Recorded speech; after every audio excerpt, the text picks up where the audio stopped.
When we pirates are struck by the slings and arrows of outrageous fortune, the bowman is usually the boy who took this hand. I doubt that Peter Pan and the Pirates was the first place I saw, or rather heard, Tim Curry, but it was the first place he stood out to my young ears. His distinctive, almost liquid voice was the first cartoon voice I learned to recognize, and I soon began to realize that the man who played Hook voiced characters on shows like Captain Planet. Captain Planet alert! He's headed this way. Darkwing Duck. It's simply a matter of knowing your adversary. Somewhere down there is this Darkwing Duck.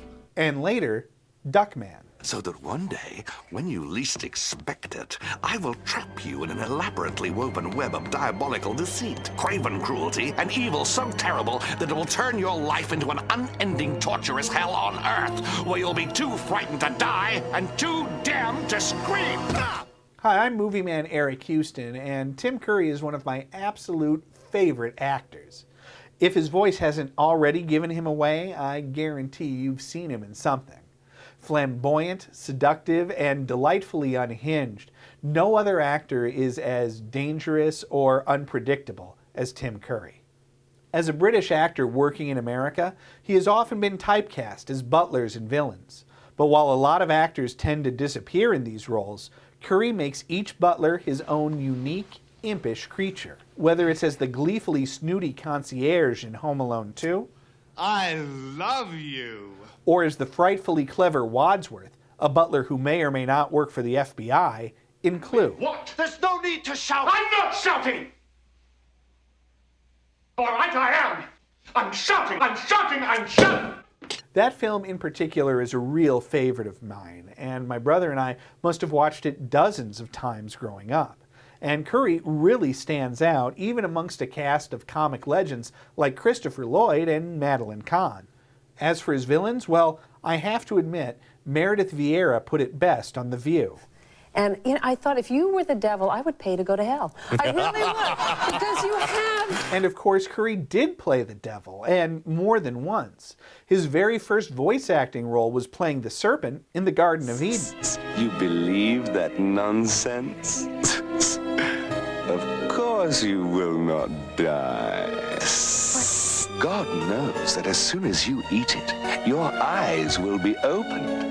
And you and Adam will be like gods yourselves. And who could possibly forget the terrifying and irresistible darkness in Ridley Scott's Legend? Dreams are my speciality.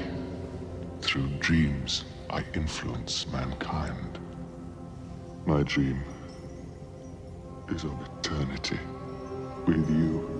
The elaborate makeup took ages to put on, and Curry would have to sit in a bath for an hour after shooting just to loosen the prosthetics.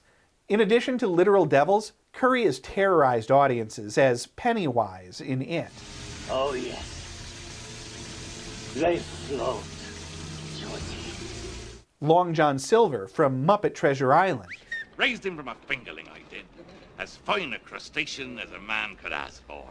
Cardinal Richelieu, Mr. Jigsaw, this dude from The Shadow, Hexus in Fern Gully, Bill Sykes, and Congo's Herkimer Homolka. Herkimer Homolka, formerly of Romania, free now of the chains of Ceausescu, traveling the world doing good. Although I suppose that one isn't too terrifying. No.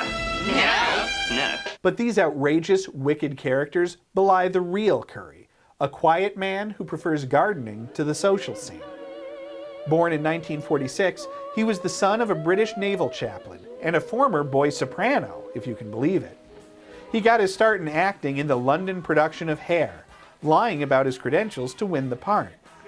On the stage, he starred in The Pirates of Penzance, Amadeus, and of course, Rocky Horror.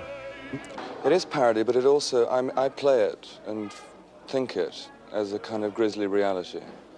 And Frankenfurter, as a variation on Frankenstein, is obsessed with image and the way that things look. And but I see him and play him as a kind of grisly, real freak. It was when that play was adapted for the screen as the Rocky Horror Picture Show that Curry got his real first taste of fame. Well, you got caught with a flat world. How about that? Well, babies, don't you panic. By the light of the night, it'll all seem alright. I'll get you a satanic mechanic. And it's all there in that first performance.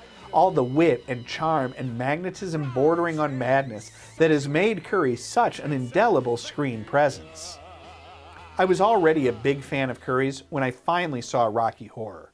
It was a mind-blowing and life-changing experience for me, and it's become one of those movies and one of those performances that feels like it's in my very blood.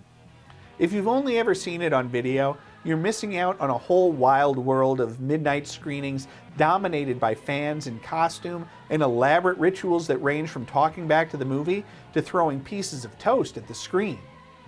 It's a rapturous celebration of the movie, the music, and of fandom itself that is not to be missed. And if you're lucky, you'll be at one of the many screenings that preface the film with a couple of indispensable bits of vintage Tim Curry. His music video. When I stepped out of the taxi, I did not anticipate this feeling. I Do the Rock and Paradise Garage were produced around the same time as Rocky Horror Picture Show, and in the days before MTV, were shown before the movie even during its original run.